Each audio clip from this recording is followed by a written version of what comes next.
Joey, big deal.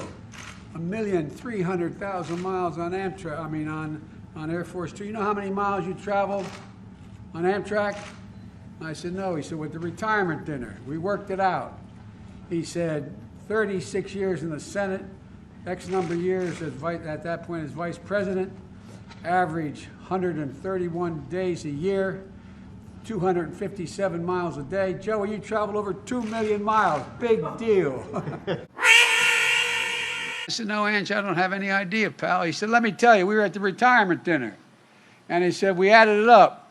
You averaged 100, I think it says 21 days a year. 121 days a year, 36 years, plus as vice president, boom, boom. You have traveled over 2 million miles, Joe. I don't hear any more about the year. He said, I won't say the whole thing, big deal. So you know how many miles you travel on Amtrak, Joey? And I said, no. He said, the boys and I figured out the retirement dinner. He said, you traveled 2 million, I think it was 180, but 2,200,000 miles. So how'd you get that, Ange? He said, well, 267 miles a day.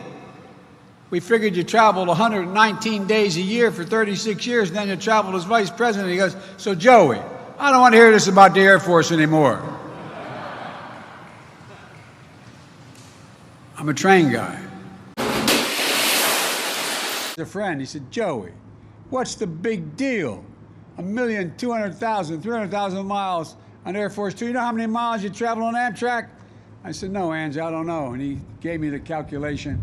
And he said, you travel 1,515,000 miles on Amtrak.